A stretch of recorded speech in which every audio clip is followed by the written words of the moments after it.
Hey there guys, it's Jack Freeman here again on a video on the Freeman Motorsports channel. I'm coming to you on a Monday afternoon. I've just gotten out of school. As you can see, I'm still in my school outfit. I just finished streaming my commentary to, I guess, not even part of the race. I got home as soon as I got red flagged for the race ending and Bubba Wallace getting the win.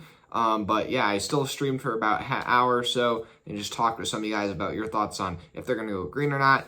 Sadly, they weren't able to, but still, a win's a win. Congrats to my man, Bubba Wallace, getting his done. Here's the show car. If you guys are new, I hope you drop a like and subscribe. But without further ado, let's get into this race breakdown. Super clean transition there, by the way. So yeah, now let's give a quick race recap. We got my man, Mr. Bubbles here, and we'll explain how he got his first career win. As I said, I just got home, so I was not able to watch the whole race, so I missed a couple little bits here and there.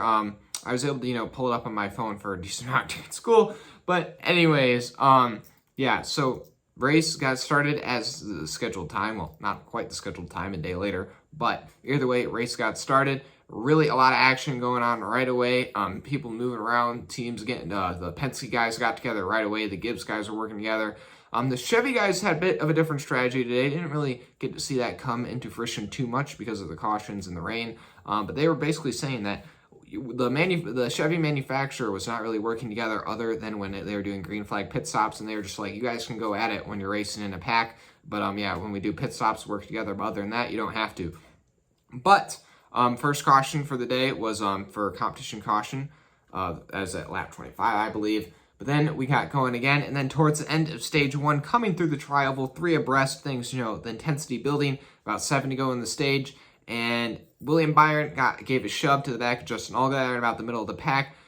Justin Allgaier gets hooked to the right and comes right up into who other than Kyle Larson. I mean, Kyle Larson actually got out front for a couple laps today, was looking pretty strong.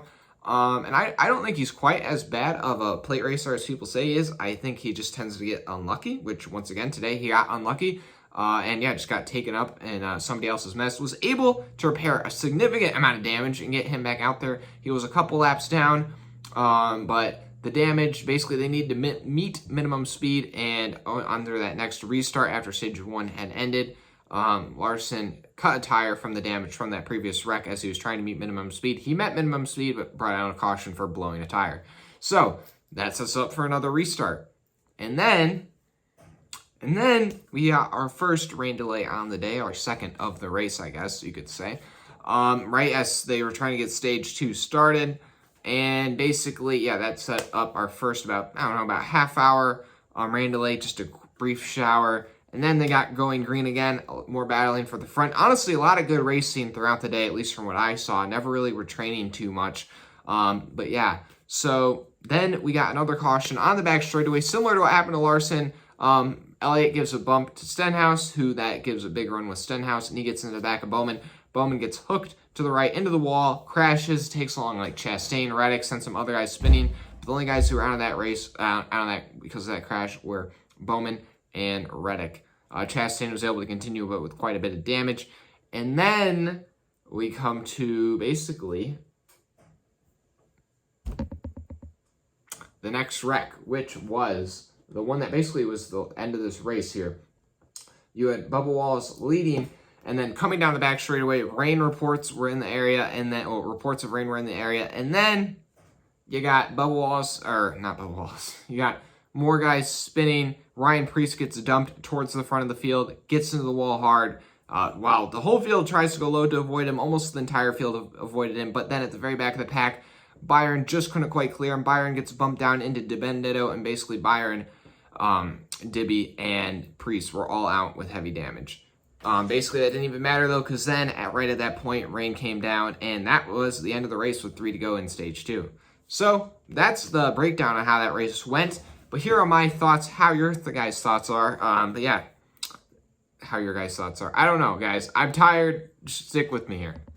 So I think in terms of race reaction, I think a lot of people are going to come to the immediate conclusion of that. They're going to be very disappointed. They're going to feel like it was kind of a fake win for Bubba Wallace. A lot of other things like that. I think there are a lot of things to be brought into play with that. Obviously any rain delayed race is going to be disappointing. I think since Bubba Wallace is definitely a more controversial figure than NASCAR Series, there's going to be a lot more, comments about his win than, somebody like Corey LaJoie or Matty D won.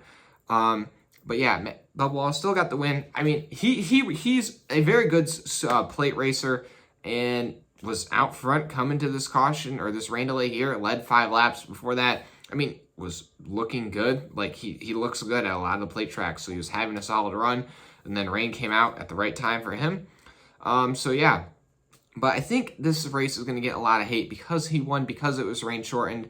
And I think because a lot of people are probably going to think that they could have gotten this thing going again, which I personally think so. I also think that there's a good chance that they couldn't have got going again. But if you look at the analytics, they had till about 7 o'clock. They had 3 hours basically from the time that it started racing till when they had to call, till when darkness would be an issue. And the rain had just about stopped. The whole track wasn't even soaked. And they probably could have got it dried off and maybe gotten another 30, 40 laps. Who knows? You know what I mean? But either way, they called it short due to the rain. So you don't know. That's just my breakdown on what happened here. But yeah, and now as we look at the playoff situation, this race honestly made it a must-win scenario for most people. I mean, Bowman, Byron have issues and crash. 50 points below the cutoff line, must-win scenario. Bell, although he finished, in the top 5, probably going to be, I think he was something like almost 30 points to the negative. I mean, with some serious help, he could possibly advance. The only one who could really point their way in is Harvick. He's 9 points below the cutoff line, definitely manageable. But then the first guy above the cutoff line is Chase Elliott, who's 9 to the good. And then I believe Kyle Busch is also about 10 to the good. And those guys are going to be not safe. And then Blaney's 15 to the good, not really safe either. Those guys are going to need to have good points days to stay ahead of Harvick. Harvick's going to be going desperate. I personally want Harvick to advance. Not because I'm a huge Harvick fan, but just because I think he's grinding it out for that team. But yeah, either way. Then you have, I believe, Truex, Larson, Logano, Keselowski, pretty much anybody who I did not already name is about 20 points to the good or more. And so those guys pretty much just don't want to wreck, and they're safe. So my predictions going into next week is that most likely things will stay the same unless Harvick points his way in, and maybe Kyle Busch, Blaney, or Keselowski get knocked out because they either crash or just have something, just don't have a good run. But yeah, so now I'm not going to copy the Groovy Gauge, but we'll see. We'll rate the race out of 100, and let's kind of do it based off car numbers. So out of 100, I'm probably going to give it a 37 for Ryan Preece and that Velveeta scheme. That looked pretty cool, honestly, with the ketchup on the back half of it. But yeah, 37 out of 100. Good racing. Good racing for the most of it. But any rain-shortened race is probably never going to get above a 60 or a 70. But yeah, if this was a full-length race, I'd probably give it a 75. It was still, because it still, lacked a bit of that stuff. Didn't really go super long because, it wasn't a full-length plate race. I don't know. I'm tired, guys. I just butchered that sentence. I honestly don't have time to edit that out. But yeah, anyways, 37 out of 100. How would you guys rate it in the comments below? Please let me know that. My highlight moment of this race was probably Bubba Wallace getting his first career win, whether you like that or not. It's a win-win, a new win for a new team. That's good for, that team to grow and, do better. Hey, they said they wanted to get 2 wins on the season. At least they got 1. But yeah, so that's definitely the highlight moment of this race. Coming up will be the,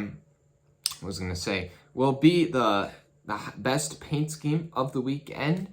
I'm just going to kind of do that as a thing now in these weekly race reviews. But yeah, I hope you guys drop a like and subscribe for more of these. Going to hopefully be doing a power rankings video and maybe just some other interesting things on this channel in the weeks to come. I have a bit more free time at the moment. But yeah, that's all I got for now. See you guys in the next one. I hope you enjoyed. And just look at this beautiful fall paint scheme. Busch knocks it out of the park again. I love this Harvick scheme. I may even buy this die cast. Also, the vast majority of you guys have said so far that it was the wrong choice to call it for rain. And yeah, I do have to agree with you guys. Now, I know that may be a bit of anger towards it just being called early. But yeah, either way, just probably I think they could have got that thing going green again at some point.